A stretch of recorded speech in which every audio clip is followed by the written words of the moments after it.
당신은 축복의 통로입니다. 당신은 기도의 대가입니다. 할렐루야. 오늘은 제5차 특세 10번째 시간이고요. 이삭 4번째 시간입니다. 오늘은 은혜가 넘치는 우물 이야기라는 제목으로 하나님의 말씀을 전하겠습니다. 우리는 이번 주간 내내 아브라함의 아들인 이삭에 관한 말씀을 살피는 중에 있습니다. 지난 주간에 만나봤던 아브라함은 물론이고 이 세상에 살고 있는 그 누구도 독립적으로 존재할 수 있는 것이 없습니다. 특별히 다음 주간에 만나길래 야곱도 마찬가지죠. 야곱이 존재하기 위해서는 그의 아버지인 이제 이삭이 있어야만 했고요. 이삭이 존재하기 위해서는 또 그의 아버지인 아브라함이 있어야만 했던 것이죠. 어디 이러한 직계의 부모, 자식들 뿐이겠습니까? 한 사람의 인생 속에 영향을 미친 사람들은 매우 많을 수밖에 없습니다. 왜입니까? 사람의 인생이 결코 혼자만의 작품이 될 수 없기 때문입니다. 그렇습니다. 한 사람의 인생이 사라지는 것은 어디까지나 이렇게 연합작전을 통해서입니다. 동역을 통해서 이루어지는 것이죠. 협력이 필수적입니다. 혼자보다는 두 사람의 힘이 강하다는 사실 분명하게 인정할 수밖에 없는 것이 인생입니다. 이런 생각으로 우리가 사는 이 세상을 살아간다면 우리는 이전보다 더 살맛 나는 세상을 만들 수 있을 겁니다. 우리가 사는 세상을 들여다보십시오. 그저 어제 저녁 뉴스만 떠올려 봐도 이 세상에는 세상을 살맛나게 하는 사람들이 있는가 하면 그 살맛나는 세상을 정말 더 이상 살고 싶지 않게 만드는 그런 사람들도 있습니다.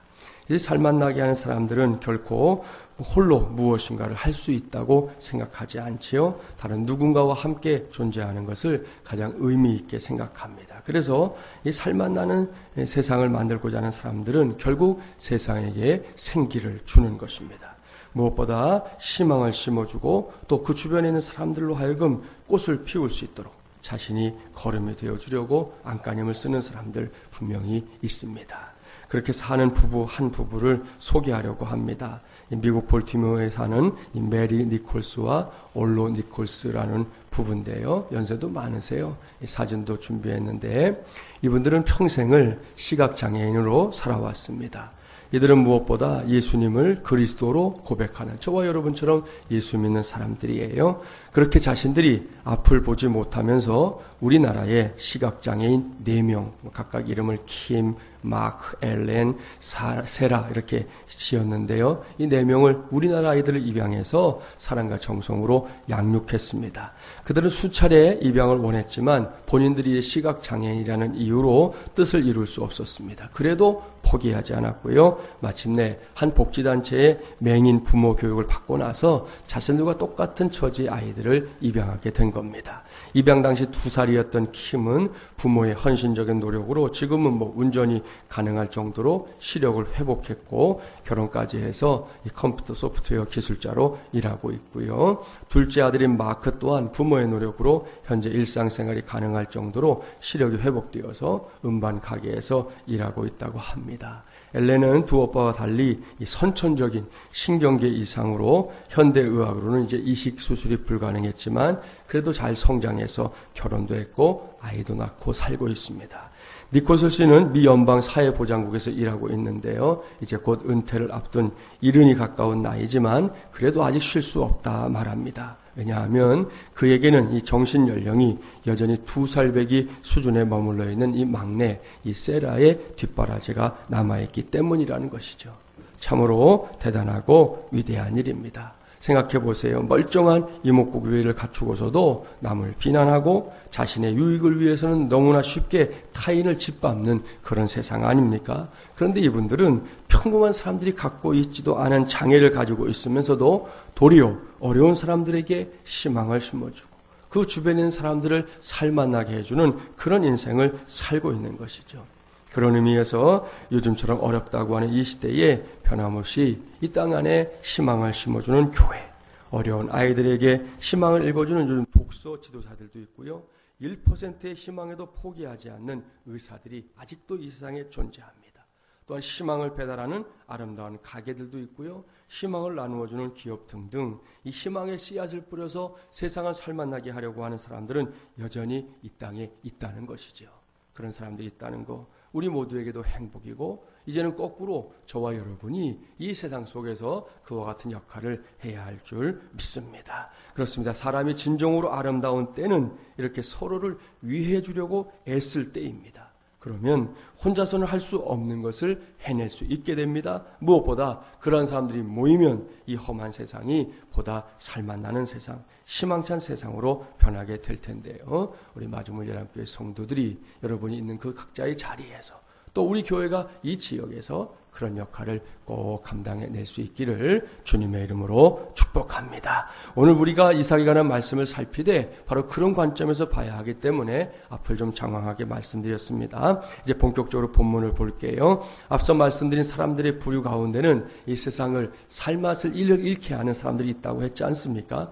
오늘 주신 말씀에 보니까 거기에 해당되는 사람들이 등장하고 있습니다. 본문 12절부터 15절까지의 말씀 함께 봉독해 봅니다. 12절부터 15절입니다. 이삭이 그 땅에서 농사하여 그 해에 100배나 얻었고 여호와께서 복을 주심으로 그 사람이 창대하고 왕성하여 마침내 거부가 되어 양과 소가 떼를 이루고 종이 심이 많으므로 블레셋 사람이 그를 시기하여 그 아버지 아브람 때에 그 아버지의 종들이 판 모든 우물을 막고 흙으로 메웠더라. 지난 시간에 우리는 이삭이 그의 아버지인 아브라함의 뒤를 이어 하나님께서 부어주시는 축복의 통로가 될 것이라는 사실, 어저께 우리 말씀을 통해 살펴봤지 않습니까? 그것은 하나님의 약속이었는데요. 오늘 말씀을 보니까 하나님의 약속이 공수표가 아니라 현실 속에서 이루어지고 있는 것을 목격할 수 있습니다. 이삭은 그랄 땅에서 농사를 지었습니다. 그런데 하나님께서 그가 하는 일에 복을 부어주셨습니다. 그 해의 소출이 무려 100배나 되었다고 하니 그 규모를 한번 상상해 보십시오. 하나님께서 이렇게 복을 부어주시니 이삭의 삶이 창대하고 왕성해졌습니다. 거부가 되었습니다. 참 귀한 일이죠. 수많은 종들도 누리게 되었고요. 주변에 있는 사람들이 다 이삭의 삶을 보면서 입을 떡 벌릴 상황이 된 것입니다. 진짜 신나는 일일 겁니다.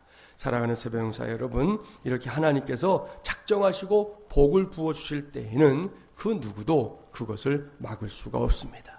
이러한 은혜를 아주 구체적으로 말씀하고 있는 성경 말씀이 있어요. 한 곳만 찾아볼 테니까 이 말씀을 여러분의 말씀으로 삼게 되기를 바랍니다. 신약성경 요한계시록 제일 마지막 요한계시록 3장 7절과 8절 말씀 찾아보십시오. 신약 402쪽입니다.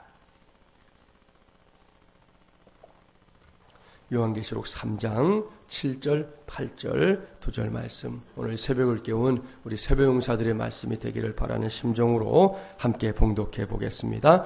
빌라델비아 교회의 사자에게 편지하라. 거룩하고 진실하사 다윗의 열쇠를 가지신 이 곧 열면 닫을 사람이 없고 닫으면 열 사람이 없는 그가 이르시되 볼지어다 내가 내 앞에 열린 문을 두었으되 능히 닫을 사람이 없으리라. 내가 내 행위를 아노니 내가 작은 능력을 가지고서도 내 말을 지키며 내 이름을 배반하지 아니하였도다. 아멘. 이 말씀은 주님께서 소아시아에 있었던 7교회 가운데 빌라델비아 교회를 칭찬하시는 말씀입니다. 이 말씀을 보면 우리 주님을 어떻게 묘사합니까? 다윗의 열쇠를 가지신 이 곧 열면 닫을 사람이 없고 닫으면 열 사람이 없는 분이라고 묘사하고 있습니다. 그렇습니다. 우리가 믿는 주님은 결코 보통 분 아닙니다. 그 주님께서 하늘의 복을 부어주시는 문을 열어놓으면 결코 그 문을 닫을 자가 이 세상 천지에 그 누구도 없다는 것입니다. 이것이 지금 이삭이 누리고 있는 복이고 또한 저와 여러분이 꼭 사모해야 할 복인 줄 믿습니다. 제자교회를 섬기는 한 집사님의 간증이 국민일보에 이렇게 소개된 적이 있었어요. 그 교회를 섬기는 한 집사님이 회사 사옥 마련을 위해서 기도하고 있었답니다. 마침 좋은 자리에 건물이 나왔고 기도하면서 하나님이 주실 거라는 확신도 갖게 됐습니다. 그런데 현실은 내가 기도하면서 가진 확신과는 좀 달랐어요. 건물을 담보로 대출을 받아도 자금이 부족한 상태였던 것입니다. 그래서 이제 그 자금을 놓고 기도하던 중에 놀라운 일들이 이어졌습니다. 회사 임원들이 자원해서 자기 집을 담보로 대출을 받아 주었고 인근 은행 지점장이 우연히 들렀다가 필요한 자금을 도와주는 등등 생각하지 않던 도움의 손길들이 이어졌던 것입니다. 그러니 이 일을 하나님께서 도와주고 계신다는 사실에 대해서 이 집사님은 더욱 확신하게 되었습니다. 그런데 이제 최종 계약을 코앞에 둔 중요한 시기에 이 교회에서 있는 수양회와 일정이 맞물려 버렸습니다. 이제 고민할 수밖에 없는 상황 속에서 이 집사님은 하나님의 도우심을 철저하게 기대하고 그 수양회에 참석을 했습니다. 그리고 그곳에서 그 집사님이 쓴 고백을 보면 평생 흘릴 양의 눈물을 쏟으며 하나님께서 어루만져 주시는 그런 손길을 체험했다고 합니다. 그렇게 이제 은혜 많이 받고 수양회를 마치고 돌아오는 길이었는데요. 그 길에 모든 계약이 성공적으로 이루어졌다 하는 연락을 이제 회사 임원으로부터 받게 되었다는 겁니다. 그때서야 이분이 다시 한번 더 확신하게 된 것이죠. 하나님께서 정말 한치의 오차도 없이 모든 일을 진행하고 계셨는데 나는 자꾸 내 안에서 걱정하고 염려하고 했구나. 더 하나님께 맡기고 내 인생길을 달려가야 되겠다. 그런 확신을 갖게 되었다고 합니다. 할렐루야. 이런 것이 바로 하나님께서 우리의 인생 속에 간섭하는 역사입니다. 우리를 도와주려고 하신다는 거죠. 잠언 16장 3절 우리가 잘 아는 말씀, 너의 행사를 여호와께 맡기라. 그리하면 내가 경영하는 것이 이루어지리라. 아멘. 맡기는 것이 먼저입니다, 여러분. 맡기면 하나님은 이루어 주시지만 맡기지 않고 걱정만 하고 있으면 하나님이 이루실 일이 아닌 것이죠. 왜냐하면 그것은 아직 우리의 자유의지에 맡겨져 있는 거니까. 그래? 그럼 네가 해봐. 나에게 맡기고자 하지 않으면 네가 해봐. 놔두시는 것이죠. 맡기면 그때는 그분이 책임져 주시지만 맡기기 전까지는 우리의 몫으로 남는다는 거 우리 꼭 기억하고요. 이 말씀대로 오늘 이후 우리의 삶에 있는 것들 내가 나름대로 노력하고 애써서 안 됐던 그 부분들 좀 뚝 떼어서 하나님의 손에 맡겨드릴 수 있는 우리 새벽용사들이 되시기를 바랍니다. 그리하면 우리에게도 도우시는 하나님의 역사가 함께할 줄 믿습니다. 무엇보다 요즘같이 어려운 때 정말 구해야 될 기도 제목이 이 요한계시록 3장 말씀이에요. 하나님께서 문을 열어주셔야 됩니다. 우리의 생업을 향해서 문을 열어주셔야 된다고요. 그 열린 문으로 나아가는 복이 우리 모든 세배용사들이 누리는 복, 우리 마중물이란 가족들이 누리는 복이 되기를 주님의 이름으로 축복합니다. 이삭의 인생에 그렇게 하나님께서 열어주신 문을 허락하셨다는 것이죠. 이삭이 그 길로 가고 있습니다. 그런데 어느 순간부터인가 그랄 땅에 살고 있던 블레셋 사람들이 이러한 이삭을 이제 시기하기 시작했습니다. 그러한 시기심을 마음에만 둔 것도 아니고 행동으로 옮겼어요. 그들이 했던 일이 뭡니까? 우물을 흙으로 메워버린 것입니다. 우리는 이 말씀을 당시의 관점에서 이해할 필요가 있어요. 당시에 우물을 이렇게 강제 매립한다는 것은 결코 예산 일이 아니었습니다. 더군다나 우리나라처럼 물이 풍부한, 우리나라도 물 부족 국가라고 하지만 그래도 물이 좀 있잖아요. 그런 땅도 아닙니다. 마음 먹고 기계 돌려가면서 우물을 팔 수 있는 그런 시대도 아닙니다. 예나 지금이나 팔레스틴에서 우물은 제2의 생명이라고 말할 수 있을 만큼 중요한 것이었습니다. 따라서 그런 땅에서 보여준 블레셋 사람들의 행동은 일종의 선전포고이자 또 이 묵시적인 추방명령이었던 것이죠. 너희들 이 땅에서 나가. 너희들하고 우린 살기 싫어. 그런 표현이었던 것입니다.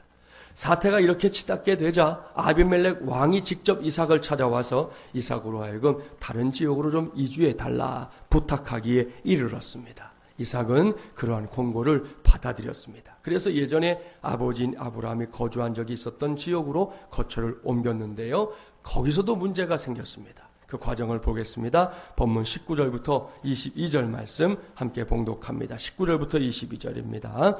이삭의 종들이 골짜기를 파서 샘 근원을 얻었더니 그랄 목자들이 이삭의 목자와 다투어 이르되 이 물은 우리의 것이라 하매 이삭이 그 다툼으로 말미암아 그 우물 이름을 에색이라 하였으며 또 다른 우물을 팠더니 그들이 또 다툼으로 그 이름을 신나라 하였으며 이삭이 거기서 옮겨 다른 우물을 팠더니 그들이 다투지 아니하였으므로 그 이름을 르호봇이라 하여 이르되 이제는 여호와께서 우리를 위하여 넓게 하셨으니 이 땅에서 우리가 번성하리로다 하였더라. 아멘. 우리는 이 말씀 속에서 당시에 이삭이 겪었을 어려움을 충분히 짐작해 볼 수 있습니다. 그랄 사람들이 이번에는 이삭에게 생명과도 같은 우물을 여러 차례에 걸쳐서 빼앗고 있습니다.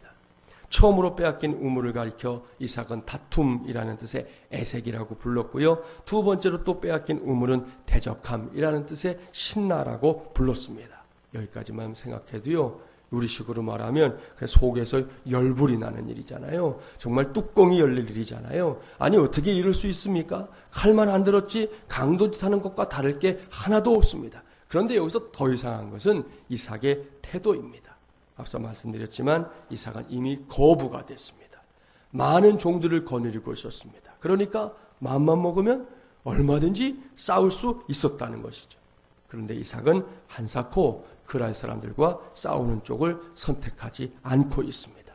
그랬더니 하나님께서 그런 이삭에게 마침내 큰 은혜를 부어주시지 않습니까? 이삭이 다시 거처를 옮겨서 우물을 팠습니다. 참으로 힘에 겹고 겨운 일이었을 겁니다. 그런데 이번에는 더 이상 그랄 사람들이 이삭을 괴롭히지 않았습니다. 바로 그때 이삭은 새롭게 판 우물의 이름을 지었습니다. 르호봇. 무슨 뜻입니까? 장소가 넓다라는 뜻입니다. 왜 이렇게 이름을 지었을까요? 바로 그곳에서 하나님께서 이전보다 더 크게 번성케 하시는 은혜를 베풀어 주셨기 때문입니다. 이것이 바로 이삭이 누린 르호봇의 은혜였고요. 그야말로 은혜가 넘치는 우물 이야기입니다. 사랑하는 새벽응사 여러분, 이제는 우리의 몫이 되어야 하지 않겠습니까? 우리는 여기서 승리의 비결 하나를 배워야 합니다. 그것은 아득바득 싸우는 것이 아니라 양보할 것은 양보할 줄 아는 그런 믿음의 덕을 세우라 하는 것입니다. 그리하면 하나님께서는 우리 시대에도 반드시 이 르호봇의 은혜를 우리 모두에게 누리게 하실 줄 믿습니다. 제가 아는 한 목사님의 경험담인데요. 우리나라가 그 IMF로 인해 요즘처럼 좀 어렵고 힘들었던 그 1998년 가을의 일입니다. 어느 날 성경 공부 교재를 만들게 되었는데 4만 원을 주기로 하고 이제 복사집에다가 그 성경 공부 책자를 만드는 복사를 맡겼습니다. 그런데 교재를 찾으러 갔을 때 복사집 주인 아주머니가 갑자기 6만 4천 원을 달라 그러는 거예요. 지나친 가격이라 생각이 들었어요. 처음에 분명히 견적을 4만 원 했는데 6만 4천 원 달라고 그러니까 그 얼마 전에 복사했던 것에 영수증까지 제시하면서 이 가격이 좀 지나치다라고 목사님이 좀 차분하게 이렇게 설명을 했습니다. 나름대로 잘 설명했다고 생각했는데 주인의 반응은 전혀 예상과 달랐습니다. 큰 복사집이라 그곳에는 몇 명의 직원들이 더 있었는데 목사님은 그 순간에 막 따가운 시선을 느꼈어요. 교회 다니는 사람이 왜 저렇게 째째하게 구냐? 뭐 그런 시선이 느껴졌다는 겁니다. 목사님도 째째한 모습은 싫었지만 교회의 돈은 성도들의 땀이 깃든 소중한 헌금 아닙니까? 그러기에 소중하게 잘 쓰여진다 생각해서 무의식적인 태도로 그 순간에 좀 넉넉한 모습을 보여주지 못했던 모양입니다. 아무튼 이 가격 문제로 잠깐 실랑이를 하게 되었는데 갑자기 주인 아줌마의 얼굴이 변하더니 옆에 남자 직원에게 뭐 소리를 크게 지르려 되는 거예요. 야! 그 교재 갈기갈기 찢어서 버려! 그러더라는 거예요. 그리고 목사님에게도 소리를 지르는 거예요. 됐어요! 가세요. 그때 목사님은 그분의 얼굴에서 흉측한 마귀의 모습이 보이더라는 것이죠. 결국 주인의 말에 목사님의 마음도 격해졌지만 그냥 말없이 몸을 돌려 복사집에서 나왔습니다. 속이 부글부글 끓고 있는데 차를 딱 타고 가려고 하는데 잠깐 머리를 숙여 기도하게 되더랍니다. 그때 마음속에 이런 음성이 들려왔습니다. 이 목사야, 그대로 가면 안 된다. 그러면 교회 인상이 나빠지게 된다.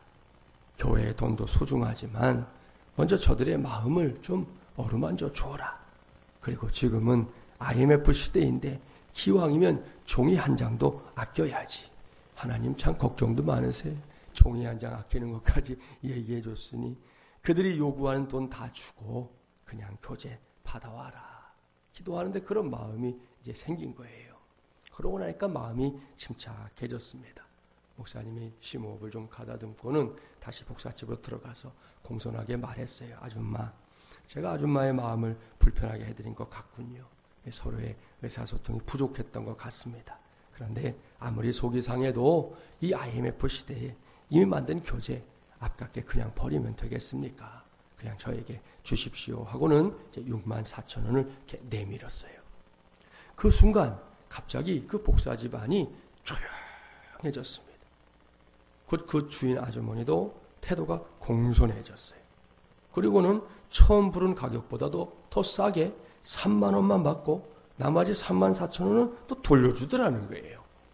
목사님은 아주머니도 이익을 보셔야죠 하고 도로 6만 4천 원을 또 다 줬습니다. 그런데 그분은 또 막무가내로 3만 원만 받고 나머지 또 돌려주는 거예요. 목사님도 막무가내로 또 줬습니다. 아무튼 서로가 이렇게 주거니 받거니 하는 그 순간에 이 목사님이 그분의 얼굴에서 아름다운 천사의 모습을 봤다는 것이죠. 이 목사님이 나중에 이렇게 고백합니다. 흉측한 마귀가 아름다운 천사로 변하기까지는 채 10분도 걸리지 않더라. 그 짧은 시간에 그 모든 것을 경험하고서 이 목사님이 사람 사는 것이 이런 것인데 라고 새삼스럽게 체험하게 되었노라 하는 이야기를 들었던 적이 있습니다. 사랑하는 세배용사 여러분, 양보의 위력 대단하잖아요. 요즘 참으로 각박해져가는 세상입니다. 이럴 때 우리부터 조금씩 양보하는 마음을 가지면 좀 어떨까요? 운전을 하면서도 그렇고 시장에 가서도 그렇고 여러분의 주변에 있는 사람들과의 관계에서도 그렇고 우리가 조금씩만 넉넉한 마음을 가지면 그야말로 마귀 같던 사람도 어느새 천사가 주변에서 내게 그리고 우리에게 다가올 것입니다.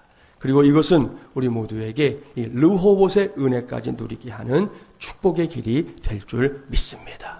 여러분 이번 주간도 우리가 달려가고 있지 않습니까? 이렇게 한 주간 새롭게 달려가면서 비록 치열한 세상이지만 저와 여러분 모두가 이런 세상 속에서도 하나님이 보내신 이 천사로서의 역할을 감당해내는, 그래서 진짜 승리를 취하는 것은 물론이고 우리의 삶에도 하나님께서 이전보다 더 넓게 해주시는 이 르호봇의 은혜가 함께하는 그 복 꼭 받아 누리는 우리 모두가 되기를 주님의 이름으로 간절히 축원합니다. 오랜만에 한번 옆에 계시면 축복해 볼까요? 천사셨군요. 네, 천사 맞나요? 네, 옆에 계신 그분이 천사입니다. 여러분이 천사가 되어주시기를 바랍니다.